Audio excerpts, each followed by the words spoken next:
다 일어나서서 하나님 말씀 역대상 29장 12절에서 14절 말씀을 함께 봅니다. 역대상 29장 12절에서 14절. 부와 귀가 주께로 말미암고 또 주는 만물의 주제가 됐사 손에 권세와 능력이 있사오니 모든 사람을 크게 하심과 강하게 하심이 주의 손에 있나이다. 우리 하나님이여, 이제 우리가 주께 감사하오며 주의 영원하온 이름을 찬양하나이다. 나와 내 백성이 무엇이기에 이처럼 즐거운 마음으로 드릴 힘이 있었나이까. 모든 것이 주께로 말미암았사오니 우리가 주의 손에서 받은 것으로 주께 드렸을 뿐이니이다. 아멘. 하나님 감사합니다. 이 시간 우리에게 계시의 영을 주시사 마음의 눈을 밝혔어 하나님의 깊고 크신 그 뜻과 하늘의 소망과 부르심의 은혜가 천국의 복락의 즐거움이 무엇인가를 깨닫게 하시고 이 땅에서도 그리스도인의 빛과 소금의 삶을 살아가도록 은혜 주시옵소서. 오늘 말씀을 통하여 고칠 바를 고치고 깨달을 바를 깨닫고 새롭게 할 바를 새롭게 하고 변화할 바를 변화시키는 역사, 회개할 바를 회개하는 역사 있게 해 주시옵소서. 예수 그리스도 이름으로 이적과 기적과 능력과 권능과 신앙의 아름다운 간증이 우리 모두들에게 일어나게 해 주시옵소서. 부족한 종을 붙들어 주시고 역대상을 통해 주신 진리를 바로 증언하게 해 주시옵소서. 예수님의 이름으로 간절히 기도드립니다. 아멘. 이 시간도 하나님의 은혜와 사랑과 축복이 넘치기를 바랍니다. 지난 한 주간은 추석 명절이어서 다 즐거웠지요? 맛있는 거 많이 잡쌌어요? 감사합니다. 이 시간에는 하나님의 말씀에 맛있는 떡을 또 신나게 기쁘게 즐겁게 또 잡수시는 그런 시간이 되기를 바랍니다. 역대상을 통해서 오늘 하나님의 마음에 드는 왕, 그러면 마음에 드는 왕이 있으면 마음에 안 드는 사람도 있다, 그 말입니다. 오늘 우리는 모두가 하나님의 마음에 드는 그런 왕이 되기를 바랍니다. 성경에는 우리를 왕이라고 그랬으니까 하나님의 마음에 드는 왕. 이 역대상하는 이스라엘 백성들이 바벨론의 포로에서 537년에 1차 귀환을 하게 됩니다. 그리고 458년에 2차 이 에스라를 중심으로 해서 고향으로 귀국하게 됩니다. 이때는 이미 이 책이 기록될 때는 450년인데 성전을 지은 지 한 80년 후의 역사가 됩니다. 이런 역사 속에서 지난 시간에 말씀드리는 열왕기상하는 포로지에서 하나님의 선민들이 하나님께 질문했던 것이고, 이것은 귀국을 해서 이제 하나님 앞에 질문을 한 그런 말씀이 되겠습니다. 첫째로 이들은 하나님 앞에 포로 심판을 통해서 하나님과 우리 사이의 언약은 끊어졌는가 라는 질문을 합니다. 두 번째는 아직도 우리가 하나님의 선택된 백성인가 이런 질문을 합니다. 그리고 아직도 하나님과 다윗과 약속한 그 모든 약속들이 나와 지금 무슨 상관이 있는가? 그리고 선민의 그 역사의 영속성이 지금도 유지되고 있는가? 이런 네 가지 질문을 하게 됩니다. 왜 이런 질문을 하게 되냐 하면 인생의 삶이 신나고 모든 것이 잘 되면 이런 질문은 안 할 건데, 이런 질문을 했다는 것은 그 삶이 어렵다라는 겁니다. 삶이 어려우니까 이런 질문을 하게 됩니다. 하나님과의 우리 관계가 끊어졌나? 또 내가 정말 하나님의 선택된 백성인가? 성경에 있는 그 수많은 그 약속들이 나와 지금 무슨 상관이 있는가? 이 모든 것들이 아직도 유지되고 있는가? 오늘 우리들도 그런 질문을 하나님 앞에 할 수가 있게 됩니다. 이런 질문을 에스라는 역대상하를 기록하면서 아직도 그 언약은 불변하다. 그리고 그 모든 약속은 유지되고 있다. 아직도 하나님의 선택된 백성이다. 믿고 순종하면 모든 것이 회복된다. 이렇게 결론적인 말을 합니다. 열왕기 상하가 포로지에 있는 그들에게 너희들이 이렇게 포로가 된 것은 너희 조상들이 죄를 지어서 이렇게 고난을 당한다. 그러니까 회개하면 회복한다는 말이라면, 이 역대상하는 너희들이 지금 어려움을 당하지만 믿음으로 살면 하나님이 축복한다라는 말을 합니다. 그래서 열왕기 상하는 북쪽 이스라엘의 왕들 중심으로 잘못한 죄를 많이 지적했습니다. 그런데 역대상하는 물론 죄도 지적하지만 죄보다는 잘한 일들, 좋은 일들, 믿음으로 살았던 이런 일들을 집중적으로 기록을 하면서 남쪽 유다를 중심으로 이 성경을 기록을 하게 됩니다. 그래서 이것을 가지고 우리가 성경을 보는 선지자적 입장에서 성경을 보느냐, 제사장 입장에서 보느냐라고 해서 이제 열왕기상하는 선지자적 입장에서 보고 있고, 이 역대상하는 제사장은 우리의 죄를 다 용서해주고 축복하는 분이잖아요. 그런 입장에서 이 성경을 기록했다, 이렇게 우리가 말씀을 하고 있습니다.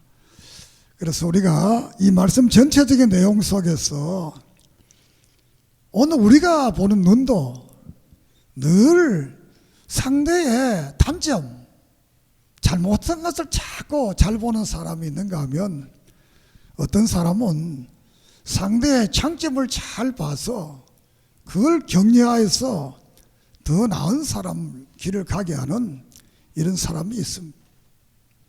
제가 볼 때는 두 가지가 다 있어야 되겠지만, 우리의 삶 속에서 우리의 환경이나 사람이나 모든 것을 볼 때 먼저 장점을 볼 수 있는 이런 눈, 이런 은혜, 이런 관점 가지기를 바랍니다. 그렇게 해달라고 기도하세요. 다른 기도보다도 하나님, 내가 좋은 것을 보게 해달라. 부모님의 좋은 것을 보게 해달라. 자녀의 좋은 것을 보게 해달라. 이웃의 좋은 것을 보게 해달라. 교회의 좋은 면을 보게 해달라. 목사님의 좋은 면을 보게 해달라. 이렇게 국가의 좋은 면을 보게 해달라. 직장에도 좋은 면을 보게 해달라. 이렇게 해서 좋은 문을 베는 사람은 인생이 어느 정도 행복합니다.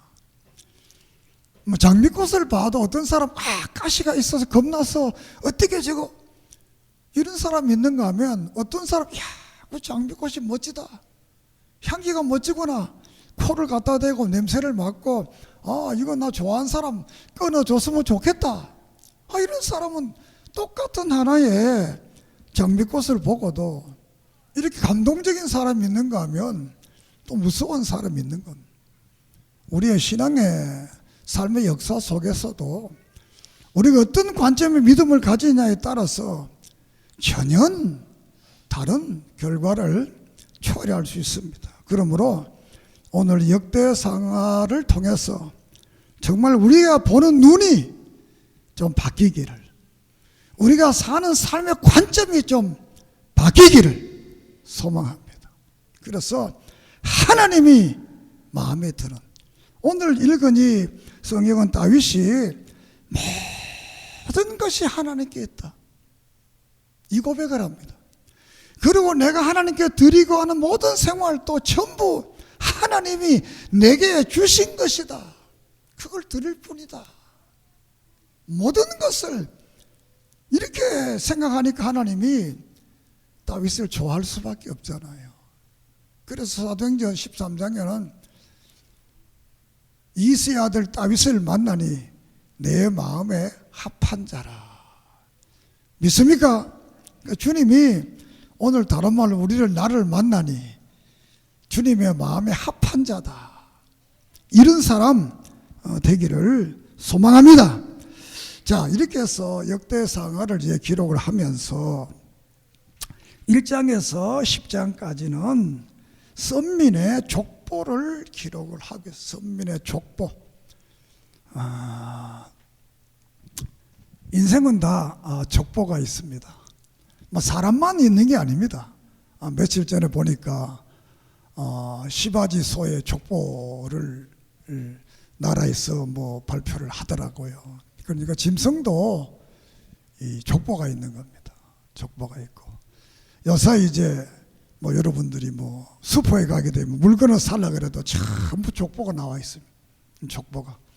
이 족보가 중국인가 한국인가, 한국이면 어느 농장에서 나왔나, 어느 누구가, 이 세상은 전부가 다 족보가 있는데, 우리 사람도 족보가 있고, 또 지난주 추석이니까 족보가 갇힌 사람들끼리 이제 모여가지고 이제 예배도 드리고 맛있는 것도 먹고 그렇게 했잖아요. 이처럼 이제 선민의 족보를 기록을 하고 있습니다. 자, 1장에서 3장까지는 선민의 주요 족보가 되겠는데, 민족의 주요 족보. 그래서 1장은 아담에서부터 아담까지 이 족보를 기록합니다. 우리 사람들에게는 이 조상이 셋이 있습니다. 셋이. 인류의 조상, 이것은 아담이라고 합니다. 두 번째, 민족의 조상이 있습니다. 민족의 조상은 노아가 되겠습니다. 노아를 통해서 셈과 야벳과 함, 이렇게 세 족속으로 아시아, 동양, 아프리카, 이렇게 세 족속으로 이렇게 민족이 갈라지게 됩니다. 세 번째로는 선민의 조상이 있습니다. 선민의 조상은 아브라함이 되겠습니다. 자, 이렇게 보면 우리 오늘의 성도들은 인류의 면을 볼 때는 아브라함의 후손이고, 민족으로 볼 때는 노아의 후손이고, 믿음으로 볼 때는 아브라함의 후손이다. 그래서 우리가 여러분들의 족보를 좀 잘 알기를 바랍니다. 믿습니까? 2장에 가서는 12지파의 족보가 나옵니다. 이스라엘은 12지파를 다 기록을 하고, 3장에 가서는 이 헤스론 지파, 특별히 다윗과 솔로몬의 자손들에 대한 가계의 기록을 하고 있습니다.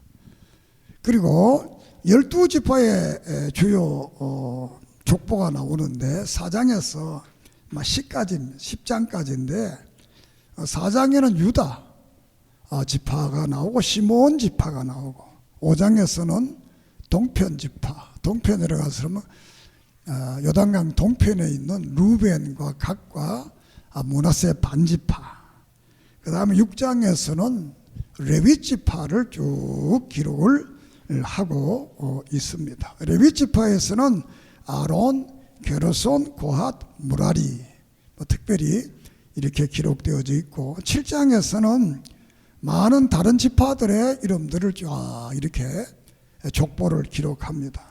8장에는 베냐민 지파의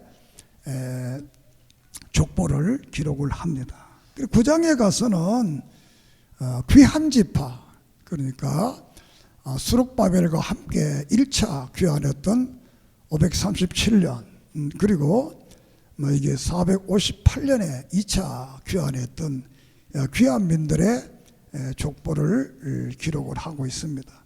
그리고 10장에는 사울 왕의 가계를 기록을 하고 있습니다.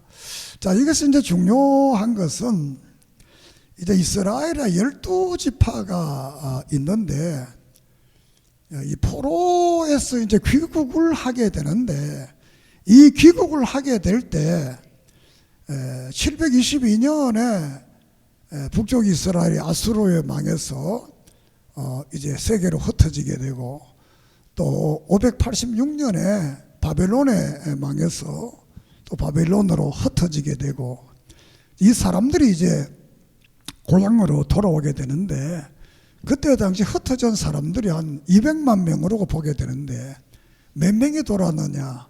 약 5만 명이 돌아왔어요. 약 5만 명은 얼마냐면 2.5%가 돌아왔습니다. 이렇게 2.5% 돌아왔으니까 이 역사를 기록하는 이 족보를 기록하다 보니까 12지파를 기록할 수가 없어요. 왜? 안 돌아왔으니까. 여기서는 이제 돌아온 지파를 가계별로 이렇게 기록을 하게 됩니다. 이 말을 왜 내가 좀 설명을 하느냐 그러면 이거는 종말하고 연관이 있고 오늘 우리와도 연관이 있기 때문입니다. 이렇게 200만 명이 흩어졌다가 디아스폴라가 흩어졌다가 5만 명 2.5%가 돌아오게 되는데 그러면 돌아온 사람과 돌아오지 못한 사람은 왜 그러냐라는 겁니다. 이것은 첫째로는 정치적 지도자가 없었다는 겁니다. 돌아오지 못한 사람은 북쪽 이스라엘 중심으로 되는데 정식 지도자가 없었다는 겁니다. 그런데 남쪽은 돌아온 지파들은 지도자가 있었다는, 수룩바벨은 다윗의 혈통으로서 총독이고 지도자입니다. 지도자가 있어. 두 번째로는 종교적 지도자가 없었다. 돌아오지 못한 사람들은 이 남쪽에 돌아온 사람들은 다니엘이든가 에스겔이라든가 또 뭐 모르드게라든가 아니면 에스더라든가 이런 에스라라든가 이런 그 종교적 바른 지도자들이 있었습니다. 그리고 세 번째로 이 돌아오지 못한 이 북쪽 이스라엘 중심은 예루살렘에도 고국에도 교회 성전이 없고 저들의 마음에도 하나님의 교회가 없었습니다. 그런데 돌아온 유다 지파는 예루살렘에 비록 불이 타서 성전이 없었지만 거기에 마음의 성전이 있었습니다. 그리고 바벨론에 있는 저들의 마음속에도 성전이 있었습니다. 그래서 다니엘서 6장에 보면 다니엘이 동편 문을 향해 놓고 하루 3번씩 기도하잖아요. 그것은 바로 마음속에 성전이 있었고 예루살렘의 성전이 비록 불탔지만 있다라고. 이것은 왜? 솔로몬의 언약에 의해서 솔로몬이 성전을 세워놓고 우리가 적국의 포로가 되어 갔을 때 이 성전을 향해서 우리가 기도하면 그 기도를 들어달라라고 했습니다. 하나님이 불러 응답했습니다. 그리고 네 번째로는 이 돌아온 사람들은 바벨론이나 세계 흩어져 있으면서도 공동체 생활했습니다. 함께.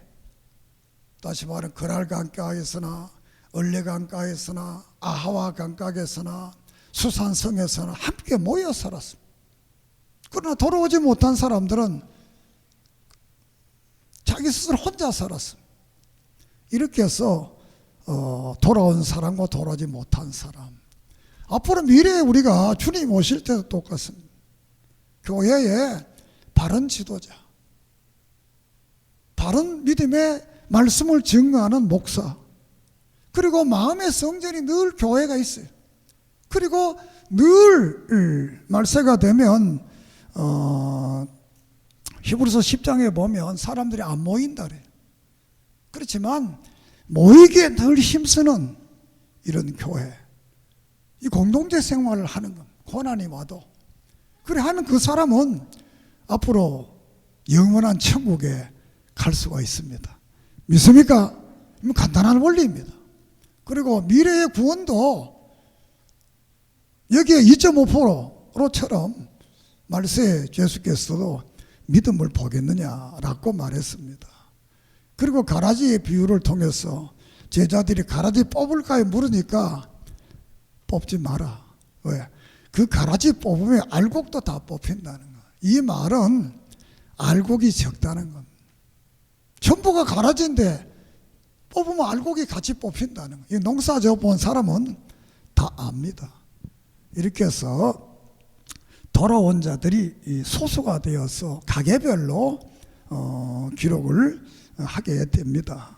그러므로 우리의 이름이, 신약에서는 우리의 이름이 하나님의 생명록에 기록되어 있다. 생명책.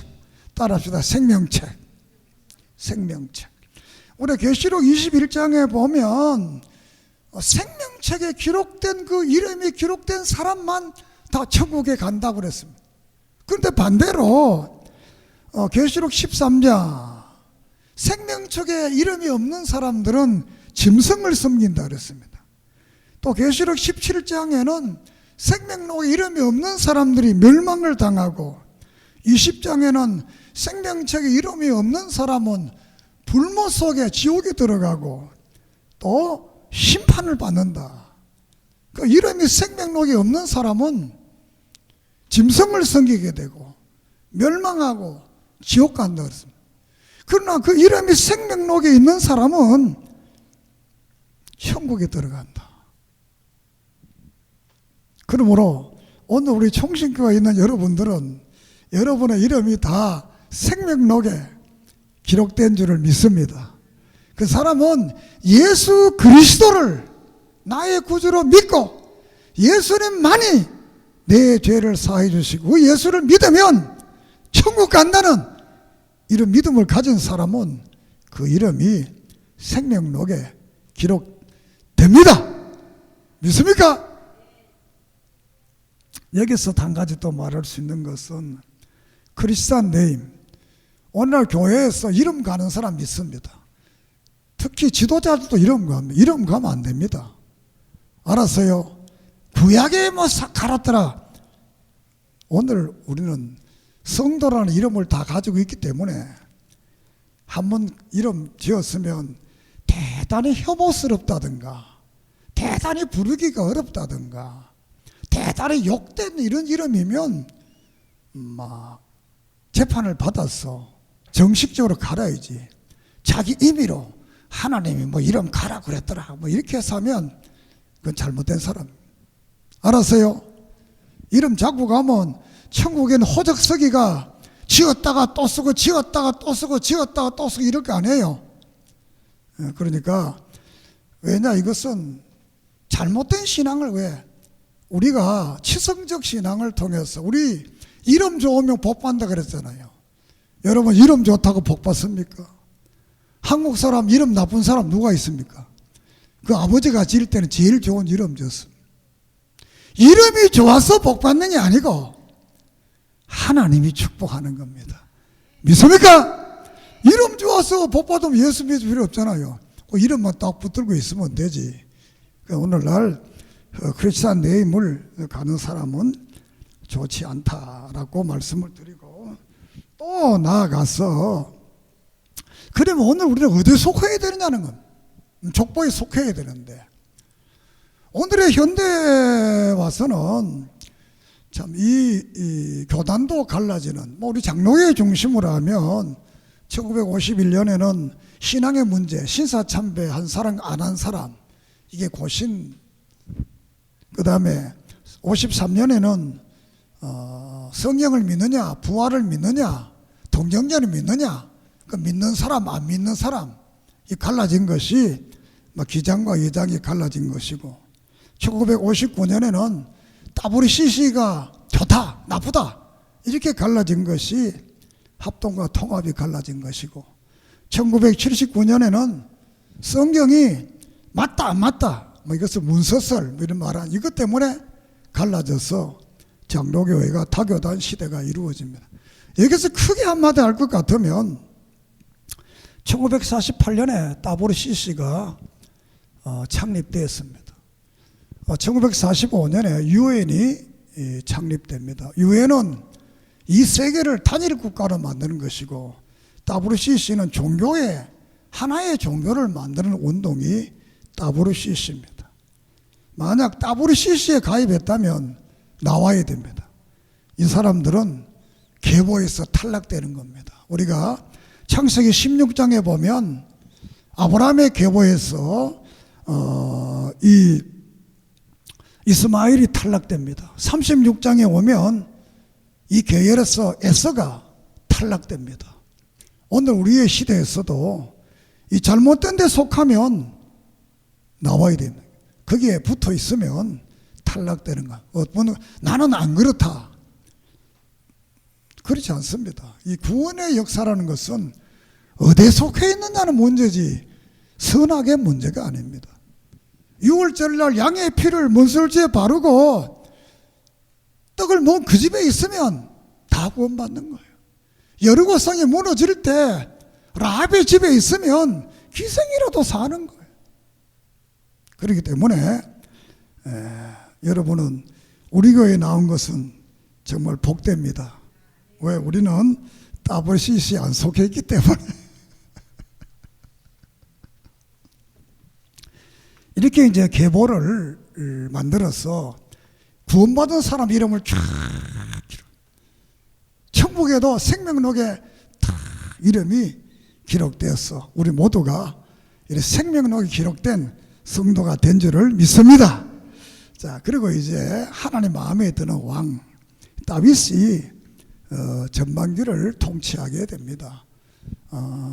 다윗 왕 시대에는 나단이라는 이 훌륭한 선지자가 있었고 갓이라는 훌륭한 선지자가 있었고 다윗이 도피할 때는 사무엘이라는 이러한 선지자가 있어서 다윗은 어떤 의미로 행복한 목사다, 행복한 왕이다 이런 선지자들의 바른 말을 들을 수 있었다는 것이 믿습니까? 우리가 살아가면서 교회에 와서 성경의 바른 진리를 바로 들을 수 있다는 이건 큰 축복입니다. 우리가 아모스 8장에 보면 말세가 되면 동서남북고 이 바다 저 바다로 막 돌아다녀도 진짜 성경을 말하는 사람이 없다 그랬어요. 그래서 기근이 말씀에 기근의 때가 온다 그랬어요. 디모데후서 4장에 보면 이 말세에는 많은 사람들이 거짓 스승을 돈 주고서 그 스승을 아주 따라다닌다 그랬어요.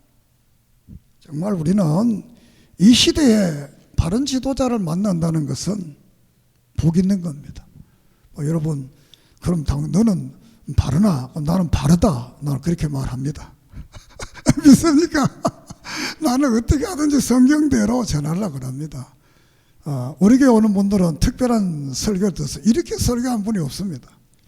CBS 방송국에 있는 분이 나한테 전화 와서요.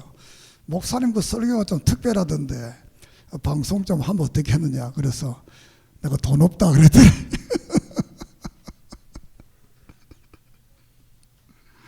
듣는 분들 중에 그런 말한 분들이 많습니다. 참 좀 좋다는 분들이 좋다는 사람만 말하겠죠. 안 좋은 사람 말 안 하겠지요.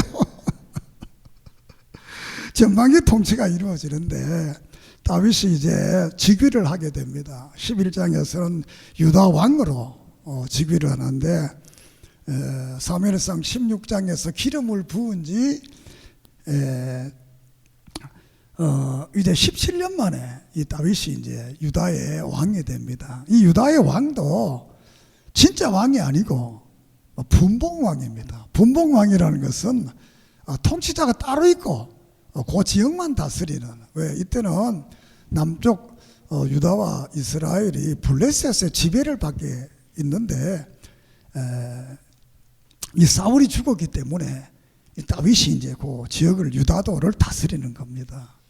그리고 12장에 가서는 통일 왕국의 왕이 됩니다. 남북을 다스리는 왕이 돼. 이는 기름 부은 지 22년이 됩니다. 참 다윗이 기름 붓기 전에는 평탄한 인생을 살았는데 왕으로 기름 부은 후부터 많은 고난을 당합니다. 그래 22년의 고난을 통해서 고난 후에 이렇게 남북 이스라엘의 왕이 되고, 이때부터 이제 주권을 가지는 나라, 분봉왕이 아니고 이때부터는 이제 정식 왕으로서 통치권을 가지게 됩니다. 다시 말하면 땅이 있고 백성이 있고 주권이 있는 나라, 믿습니까? 땅이 있고 있어도 백성이 없으면 나라가 아니고, 백성이 있어도 주권이 없으면 나라가 아니잖아요. 우리도 36년 동안 주권이 없었던 거예요. 땅도 우리 땅이고 국민도 대한민국 사람인데도 주권이 없어서 그랬잖아요. 이렇게 다윗이 이제 남북의 왕이 되어서 남북을 통일하게 됩니다. 다윗이 이제 왜 하나님 마음에 드느냐, 왕이 되자마자 하는 일이 뭐냐, 법궤를 예루살렘을 수도로 정하고 법궤를 예루살렘으로 옮기는 겁니다. 그런데 실패를 합니다. 왜? 말씀대로 안 했기 때문에. 새 수레에다가 법궤를 가지고 왔기 때문에. 이 법궤는 이 민수기 4장에 보면 이 고핫 자손들이 메고 오는 겁니다. 메고, 제사장들이 메고 와야 되는데 수레에 싣고 오니까 사람이 죽는 이런 일이라서 실패하게 되고, 14장에는 이제 블레셋과 전쟁에 승리하게 되고, 15장에 다시 말씀을 연구해서 이 제사장이 법궤를 메고 와서 이제 예루살렘에 안치하게 됩니다. 이렇게 해서 다윗은 이 국가를 신정국가, 하나님이 다스리는 국가, 예루살렘을 수도로 정하고 여기에 법궤를 갖다 놓고 거기에서 이제 이 민족을 다스리려고 하는 이런 역사를 이렇게 했기 때문에 하나님이 다윗을 좋아할 수밖에 없잖아요. 믿습니까? 우리가 오후에 말씀드리겠으면, 이 솔로몬이 처음에 왜 하나님 좋아하냐, 왕이 되자마자 하나님 앞에 제단을 샀잖아요. 그러니까 하나님이 감동받았잖아요. 우리가 매일의 삶 속에서 내가 처음 하는 일이 뭐냐, 이건 대단히 소중합니다. 첫 열매, 첫날, 첫 시간, 첫 생각, 여기 하나님 중심으로 살면 하나님은 우리를 축복하십니다. 믿습니까? 이렇게 16장에는 다윗의 감사시하고 17장에서는 다윗의 소원을 내가 하나님의, 나는 이렇게 궁궐에 사는데 하나님의 저 법궤가 너무 텐트 속에 있으니까 짓고 싶다, 이렇게 소원을 말하게 됩니다. 그리고 다윗이 영토를 확장하게 됩니다. 18장에서는 블레셋을 쳐서 이기고, 19장에 암몬과 아랍을 물리치고, 20장은 암몬을 정복하게 해서 명실상부한 다윗 왕국을 세우게 됩니다. 믿습니까? 왜? 여기 성경은 다윗이 어디로 가든지 이기게 했더라. 할렐루야. 하나님이 이기게 한다. 오늘 읽은 일 속에도 모든 것이 영광과 승리와 위엄, 주권, 모든 것이 다 주께 속했다. 다 주님의 것이다. 주권도 모든 것이 다 주님 것이다. 이런 믿음으로 살았기 때문에 이런 승리의 역사를 이뤄서 다윗 왕국을 이루게 됩니다. 그 다음 후반기 통치가 되는데 21장에서 29장까지가 됩니다. 첫째 다윗의 범죄가 나옵니다. 인간은 완전할 수가 없습니다. 인간은 다 죄질 수밖에 없는 존재지만 그러나 그 중요한 것은 그것을 회개한다는 것이 참 중요한 것입니다. 자, 특별히 여기서는 죄에 대해서 인구조사를 하지 마라고 그랬는데 인구조사를 하게 돼서 그것 때문에 하나님께서 3년 동안 기근을 줄까, 석 달 동안 적에게 쫓겨다니겠는가, 안 그러면 3일 동안 언역에 대해서. 그래서 다윗이 하나님, 내가 사람에게 수모당하지 않고 하나님 앞에 벌 받겠다고 말합니다. 여러 가지 해석도 나올 수 있겠지만 다윗은 내가 벌을 받아도 하나님 앞에 받겠다는 겁니다. 믿습니까? 오늘 우리들도 벌을 받아도 하나님 앞에 받아야지, 사람에게 받으면 하나님의 사람이 좀 그렇잖아요. 이렇게 해서 물론 이 죄 때문에 7만 명이 온역 때문에 죽습니다. 그러나 아리우나의 오르난의 타락마당에서 바른 제사를 드림으로 이 재앙이 물러가게 됩니다. 사랑하는 여러분, 한 사람이 잘못하면 이렇게 많은 사람이 고통을 죄는 한 사람이 잘못하지만 그 죄의 피해는 많은 사람이 당하게 된다는 거. 오늘 내 한 사람이 잘못하면 나 하나로 끝나면 되는데 다른 사람이 고통을 당한다는 거. 믿습니까? 저도 목사가 된 이유 중에 하나가 하나님이 나를 괴롭히면 괜찮겠는데 다른 사람을 괴롭혀서 내가 사실 목사 된 거예요. 우리 어머님이 목사 되기를 소원해서 내가 목사가 됐습니다만, 자, 우리가 내 하나가 잘못하면 다른 사람이 아픔을 가요. 그렇기 때문에 우리 믿음의 사람들은 늘 신앙에 바른 길을 걸어가기를 바랍니다. 나 하나의 소중성을 이렇게, 요나가 잘못하면 요나의 배에 타던 모든 사람이 고통을 당하잖아요. 나 하나 때문에 나야 뭐 잘못했으니까 한 달 맞든가 뭐 징계를 괜찮지만 나 때문에 가족이, 이웃이, 교회가, 다른 사람이 아픔을 당한다면 안 되잖아요. 그리고 22장에는 이 성전 짓고 소원을 솔로몬에게 자기가 지은 전쟁의 영웅의 전쟁의 기념관이 되니까 이 정복자의 전이 되니까 평화의 왕 솔로몬에게 성전 지을 것을 위임을. 그래서 교회는 평화의 단입니다. 평화. 누구든지 거기 와서 예배하고, 누구든지 거기서 사죄함 받고, 누구든지 거기서 은혜를 받고, 누구든지 교회에서 속죄함을 받고 축복을 받습니다. 믿습니까? 자, 이렇게 해서 23장은 이제 솔로몬이 왕으로 1차 즉위를 하게 됩니다. 그리고 다윗은 이제 마지막을 준비하면서 성전 건축을 준비합니다.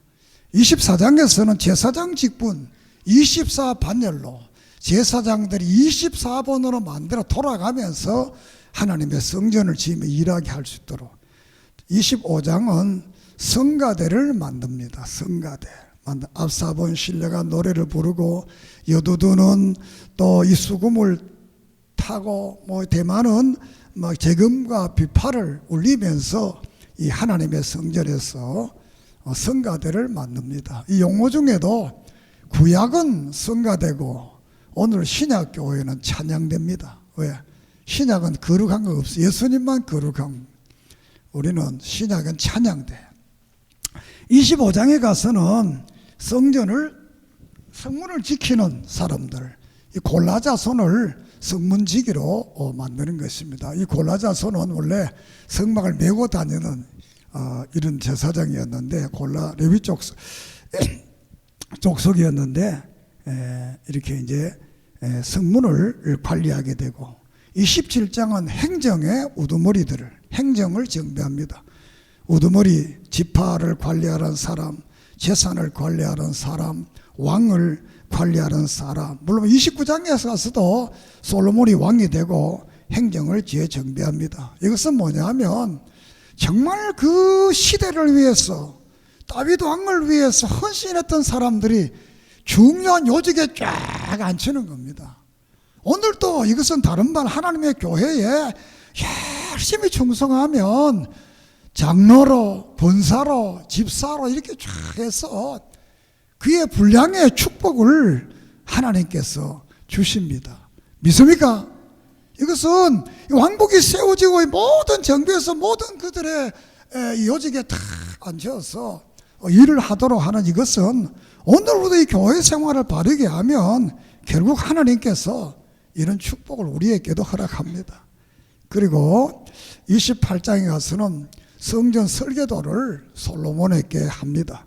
자, 구약의 성막도 725장의 설계도 모형도입니다. 또 성전도 모형도입니다. 하늘에 있는 성소의 모형도입니다. 히브리서 9장에 보면 예수님은 이 땅에 있는 성소 예배 드리지 않고 하늘에 있는 진짜 성전에서 완전한 예배를 드렸다고 그랬잖아요.